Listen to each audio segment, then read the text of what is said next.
அனைவருக்கும் இனிய வணக்கம். நான் உங்கள் மதுரை ராமகிருஷ்ணன்.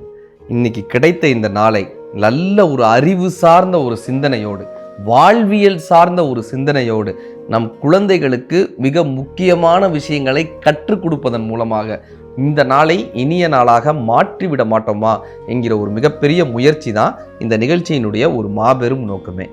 நிறைய பள்ளிகளுக்கு போய் பேசுகிறோம் சார், நிறைய கல்லூரிகளுக்கு போய் பேசுகிறோம். இப்போ அங்கே இருக்கக்கூடிய பேரண்ட்ஸ் சொல்லக்கூடிய ஒரு பெரிய விஷயம் என்னென்னா, நாமனா அந்த காலத்தில் அப்பா அம்மானா ஒரு மரியாதையாக இருந்தோங்க. அப்பா அம்மா சொன்னாக்க சரியாக இருக்குன்ற ஒரு நம்பிக்கையோடு இருந்தாங்க. அப்பாவை பார்த்தா அவர் சொன்னால் ஒரு விஷயம் சரியாக இருக்கும் அப்படின்ற ஒரு நினைப்பு இருந்துச்சு. இன்னைக்கு இருக்கக்கூடிய தலைமுறைகள் பெற்றோர்களிடம் அவ்வளவான ஒரு மரியாதையுடன் கூட நடந்துக்க மாட்டாங்களே சார். பெற்றோர்களை ஒரு பொருட்டாகவே நினைக்க மாட்டாங்களே. ஏதோ ஒரு வகையில் அவர்கள் சொல்லக்கூடிய வார்த்தைகளை கேட்கலனாலும் பரவாயில்ல, ஒரு கன்சிடரேஷனாவது பண்ணலாமே சார். அது கூட பண்ண மாட்டாங்களேங்க. பெற்றோர்களுக்கு இந்த ஜென்ஜி தலைமுறையினர் அத்தகைய தூரம் முக்கியத்துவம் கொடுக்க மாட்டாங்களே, ஏன்னு ஒரு பெரிய கேள்வி வச்சுருந்தாங்க. உண்மையிலேயே இந்த குழந்தைகளுக்கு சொல்லக்கூடிய ஒரு பெரிய விஷயம் என்ன தெரியுமா? உங்கள் மீது அக்கறை இருப்பதாய் பல பேர் நடிக்கலாம், ஆனால் உண்மையிலேயே உங்கள் மீது அக்கறை இருக்கக்கூடிய இரண்டே ஜீவன்கள் யாருன்னா அது பெற்றோர்களால் மட்டுமே இருக்க முடியும், அப்பா அம்மாவா மட்டுமே இருக்க முடியும். உண்மையான அக்கறை உள்ளவர்கள், அதுவும் இந்திய நாட்டு பெற்றோர்கள். நீங்களாம் இந்திய நாட்டில் பிறந்ததுக்கு தவம் பண்ணியிருக்கணும். வெளிநாடுகள்லாம் ஒரு குறிப்பிட்ட வயது வந்துருச்சுன்னா பிள்ளைகளை வெளியே அனுப்பிடுவாங்க. அவங்க வெளியே போய் பார்ட் டைம் ஜாப் பார்த்து அவங்களுடைய வாழ்க்கை முறையை நடத்திக்கணும். ஆனால் இந்திய நாட்டு பெற்றோர்கள் பாருங்க, அவங்க வாழ்க்கை பூரா சம்பாதிச்சதை தன்னுடைய பையனை படிக்க வச்சிட மாட்டோமா, இந்த நிலத்தை விற்று வீட்டை விற்று ஒரு இன்ஜினியரிங் காலேஜ் படிக்க வச்சிட மாட்டோமா, நம்ம கஷ்டப்பட்டாலும் பரவாயில்ல, நம்ம பிள்ளைகள் கஷ்டப்படாமல் இருக்கணுமேன்னு படிக்க வைக்கிறதுலேருந்து, அதுக்கப்புறம் அவனுக்கு கல்யாணம் பண்ணி வைக்கிறதுலேருந்து, அவனுக்கு ஒன்று பிறக்கும் பாருங்க அதை பார்த்துக்கிறதுலேருந்துன்னு தங்களுடைய வாழ்க்கையவே தங்கள் குழந்தைகளுக்காக அர்ப்பணிக்கக்கூடியவர்கள் யாராக இருக்காங்கன்னா பெற்றோர்களாக தாங்க இருக்காங்க. நீங்கள் ஒரு விஷயத்தை இன்னைக்கு சொல்லிட்டு போகிறோம் குழந்தைகளுக்கு, நீங்கள் ஒரு விஷயத்தை உங்கள் பெற்றோர்களிடமிருந்து மறைக்கிறீர்கள் என்று வைத்து கொண்டால் அந்த மறைக்கக்கூடிய விஷயத்தினால்தான் உங்களுக்கான அழிவு காத்து கொண்டிருக்கிறது. இதை எழுதி வச்சுக்காங்க. இது நான் சொல்லலை, மகாபாரதம் சொல்லுது. மகாபாரதம் சார், கிருஷ்ணர் பயந்த இடம் இருக்கு தெரியுமா? கிருஷ்ணர் பயப்படுறாரு பாரதத்தில். கிருஷ்ணர் ஒரே ஒரு ஆளுக்கு தான் மகாபாரதத்தில் பயந்தார். இந்த துரியோதனின் தாய் காந்தாரியை பார்த்து தான் கிருஷ்ணர் பயப்படுறாரு. ஏன்னா அத்தனை பேரையும் அழிச்சாச்சு. ஆனால் இந்த காந்தாரி எப்படியாவது தன்னுடைய மகனை காப்பாற்றணும்னு நினைக்கிறாங்க. அவங்க தன்னுடைய கண்ணை தானே கட்டி கொண்டவங்க. திருதராஷ்டருக்கு பார்வை இல்லை. தன்னுடைய கணவன் திருதராஷ்டரால் இந்த உலகத்தை பார்க்க முடியாது, என் கணவன் பார்க்காத உலகத்தை நானும் பார்ப்பதில்லை என்று சொல்லி அந்த கண்ணை கட்டி கொண்டவர்கள் காந்தாரி. இப்ப இந்த கண்ணை திறந்தாங்கன்னு வச்சுக்கோங்களேன், அவங்களுடைய தவத்தின் பலன் அத்தனை பலனும் வெளியே வரும். அவங்க என்ன தெரியுமா சொன்னாங்க? துரியோதனா, நீ போய் ஆற்றுல நீராடி பிறந்த போது எப்படி இருந்தியோ பிறந்த மேனியாக என் முன்னால் வந்து நில்லுன்றாங்க. என்ன அர்த்தம்? இவங்க கண்ணை திறந்து அவருடைய உடலை பார்த்தாங்கன்னா அந்த உடல்ல அத்தனை சக்தியும் பாஞ்சிரும். அதுக்கப்புறம் அந்த உடலை யாராலும் அழிக்கவே முடியாது, யாராலையும் அழிக்க முடியாது. அப்படி வைரம் பாய்ந்த உடலாக மாறிடும் அப்படின்னு சொல்லி இவரை பிறந்த மேனியாக வர சொல்றாங்க. பிறந்த போது நீ என் முன்னால் எப்படி இருந்தையோ அப்படி வான். இப்போ துரியோதனன் போய் குளிக்கிறாரா? ஆற்றுல குளிச்சுட்டு பிறந்த மேனியாக நடந்து வர. பிறந்த மேனியா நடுவில் நாரதர் இதை பார்க்குறாரு.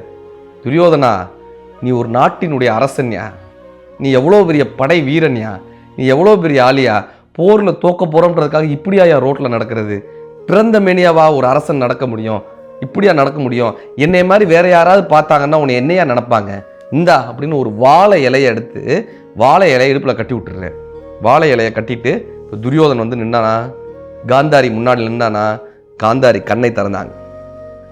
மேலிருந்து கீழ் வரை பார்த்தாங்க. நடுவில் வாழை இலையால் கட்டியிருந்தான், வேற எதுவுமே பண்ணல. கண்ணை மூடினாங்க. தவறு செய்து விட்டாய் துரியோதனா, தவறு செய்து விட்டாயே துரியோதனா, இத்தனை வருடம் நான் கட்டி காத்த அந்த தவத்தினுடைய பலனை உனக்கு அனுப்புகிறேன். உன்னுடைய உடம்பு வைரம் பாய்ந்த உடம்பாக மாற வேண்டும் என்று அனுப்புகிறேன். ஆனால் இடுப்பில் ஒரு வாழை இலையை கட்டி கொண்டாயே, தவறு செய்தாயே துரியோதனா. இப்ப அவர் எந்த இடுப்பில் அந்த வாழை இலையை கட்டி கொண்டாரோ அந்த இடுப்பில் அடித்துத்தான் பீமன் துரியோதனை கொன்றான் என்பது மகாபாரத கதையினுடைய வரலாறு. என்ன தெரியுமா கற்றுக் கொடுக்குது? நாம் நம் பெற்றோர்களிடமிருந்து அவர்கள் வார்த்தையை மீறி எதை மறைக்க வேண்டும் என்று நினைக்கிறோமோ, பெற்றோர்களினுடைய வார்த்தையை மீறும் போதும் அவரிடமிருந்து மறைக்க வேண்டும் என்று நாம் நினைக்கக்கூடிய அந்த தருணத்திலும் தான் நமக்கான அழிவு காத்து கொண்டே இருக்கிறது என்பதை மகாபாரதம் நமக்கு கற்றுக் கொடுக்கிறது. இந்த குழந்தைகளுக்கு சொல்லிட்டு போறையா, இன்னைக்கு படிக்கக்கூடிய குழந்தைகளுக்கு சொல்லிட்டு போறேன், ஏதோ ஒரு வகையில் நம்ம அப்பாவுக்கு இது தெரிஞ்சிடக்கூடாது, நம்ம அம்மாவுக்கு இது தெரிஞ்சிடக்கூடாது, இது தெரிஞ்சிடக்கூடாதுன்னு நினைக்கிறோம்ல. உலகத்திலேயே நம் மீது அக்கறை கொண்ட 2 ஜீவன்கள் யாருன்னா அது அப்பா அம்மாவை மட்டும்தாங்க இருக்க முடியும். ஒரு பையன், பணக்கார விட்டு பையன், அப்பா கிட்ட போய் ஸ்போர்ட்ஸ் கார் கேட்குறான். அப்பா ஸ்போர்ட்ஸ் கார் வாங்கி தாப்பான். அவங்க அப்பா சொல்கிறாரு, நீ இந்த எக்ஸாமில் மட்டும் இப்படி மார்க் வாங்கிட்டேன்னா உனக்கு வாங்கி தரேன்டான்ட்டார். அவனும் எக்ஸாமில் மார்க் வாங்கிட்டான் சார். அவங்க அப்பாட்ட போய் கேட்குறான், அப்பா நான் மார்க் வாங்கிட்டேன்ப்பா, நான் கேட்டதை வாங்கி தாப்பான். அவங்க அப்பா என்ன பண்ணுறாரு, ஒரு புத்தகத்தை எடுத்து கொடுக்குறாரு. புத்தகத்தை எடுத்து கொடுத்தாரு. இவனுக்கு பயங்கர கோவம் வந்துருச்சு. அந்த புத்தகத்தை திறந்து கூட பார்க்கல, அப்படி போட்டு போயிட்டான். 1 நாள் ஆச்சு, 2 நாள் ஆச்சு, வீட்டிலேருந்து கோச்சுக்கிட்டு போயிட்டான் சார். அவங்க அப்பா ஸ்போர்ட்ஸ் கார் வாங்கி தரல, கோச்சுக்கிட்டு போயிட்டான் சார். இப்படி எத்தனை பேர் பண்ணுறானுங்க தெரியுமா? அப்பா ஒரு அல்ப விஷயத்துக்காக வீட்டை விட்டு போகிறது, அல்ப விஷயத்துக்காக பெற்றோர்களோட சண்டை போடுறது. போயிட்டா சார், ஊரை விட்டேன், அப்பாவோட சண்டை போட்டேன், இனிமேல் நான் இந்த வீட்டுக்கே வரவே மாட்டேன், அவர் எனக்கு ஸ்போர்ட்ஸ் கார் வாங்கி தரலன்னு. வெளியே போனால் ஏதோ ஒரு வகையில் சம்பாதிச்சான், வெளியே போனான், படித்தான், வேற சம்பாதிச்சான், பெரிய ஆள் ஆகிட்டான், அவனும் ஒரு பெரிய பணக்காரன் ஆகிட்டான், அவனும் ஒரு தொழிலெல்லாம் பண்ணான். அப்பா இறந்து போயிட்டாருன்னு செய்தி வருது சார். அதுக்கு கூட வரல.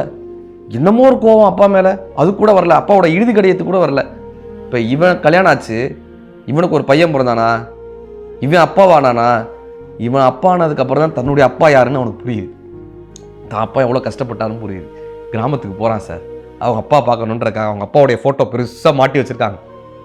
அந்த ஃபோட்டோக்கு கீழே இவன் தூக்கி எறிஞ்சிட்டு போனான்ல, பல வருஷத்துக்கு முன்னாடி தூக்கி எறிஞ்சிட்டு போனான்ல ஒரு புக்கு, அந்த புக்கு இருக்குது. இவனுக்கு என்னமோ தெரில, அந்த புக்கை எடுத்து பார்க்குறான்.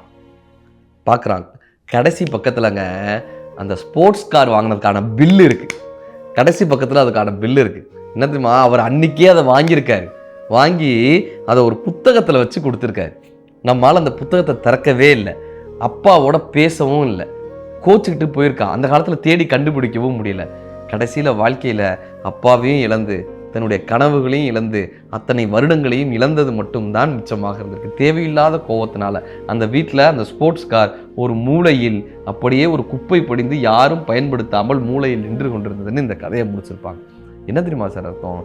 நமக்கு கிடைத்த ஒரு அற்புதமான வாழ்க்கையை தேவையில்லாத ஒரு கோபங்களில், பெற்றோர்களோட இருக்கக்கூடிய ஒரு தேவையில்லாத கோபத்தினால அழிச்சிடுறோமே. திருவள்ளூரினுடைய மாவட்ட கலெக்டர், திருவள்ளூர் டிஸ்ட்ரிக்டினுடைய மாவட்ட கலெக்டர் மிஸ்டர் பிரதாப் ஐஏஎஸ் அவர் சொல்கிறாரு, என் வாழ்க்கை மாறி இருக்குன்னா அதற்கு மிகப்பெரிய காரணம் என்னுடைய பெற்றோர்கள் தான். பிரதாப் ஐஏஎஸ் அவர்களுடைய வார்த்தை, படிப்பை விட பெற்றோர்கள் ரொம்ப முக்கியங்கன்னார். படிப்பை விட, நம்ம வாங்கின அந்த படிப்பை விட. ஏன்னா நான் வாங்கின ஐஏஎஸ் அப்படின்ற படிப்பை என் பேருக்கு பின்னாடி போடுறேன், ஆனால் எங்கள் அப்பாவினுடைய இனிஷியலை பேருக்கு முன்னாடி போடுறேன். அவர் சொன்ன வார்த்தையை பாருங்க, அப்பாவுடைய இனிஷியலை பேருக்கு முன்னாடி போடுறோம், வாங்கின பட்டத்தை பேருக்கு பின்னாடி போடுறோம். அப்போ என்ன வரைக்கும் அர்த்தம்? படிப்பை விட நமக்கு வாழ்க்கையின் அடையாளத்தை தந்த பெற்றோர்கள் ரொம்ப ரொம்ப முக்கியங்க.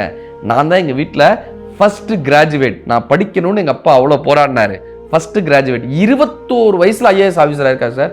21 at the age of 21 mister Pratap IAS IAS ஆஃபீஸராக இருக்கார். இன்றைக்கி திருவள்ளூர் மாவட்டத்தில் அத்தனை ஆட்சியாளர்கள், அத்தனை அதிகாரிகளையும் கேள்வி கேட்கக்கூடிய இடையில ஒரு நியாயமான ஒரு ஐஏஎஸ் ஆஃபீஸராக இருக்கணும்னு இன்றைக்கி நீங்கள் நிறைய வாட்ஸ்அப்பில் அவருடைய வீடியோஸ் நிறைய பார்க்கலாம். அவர்கிட்ட பேசும்போது அத்தனை இன்ஸ்பிரேஷன் அவர் சொன்னார். என்னுடைய வாழ்க்கைக்கு மிகப்பெரிய வழிகாட்டிகளாக இருந்தது எங்களுடைய பெற்றோர்கள் தான். ஆக இந்த தலைமுறைக்கு சொல்லிட்டு போடக்கூடிய ஒரு பெரிய விஷயம் என்னப்பான்னா, உங்களுடைய பெற்றோர்களின் வார்த்தைகளுக்குள் தான் உங்கள் வாழ்க்கை ஒளிந்திருக்கிறது. எந்த நேரத்தில் எந்த ஆசீர்வதிக்கப்பட்ட வார்த்தை உங்கள் வாழ்க்கையை மாற்றும் என்று தெரியாது. பெற்றோர்களை கூர்ந்து கவனியுங்கள், அவர்களை பின்பற்றுங்கள். இந்த நாள் மட்டுமல்ல, எல்லா நாளும் இனிய நாள் தான். நன்றி.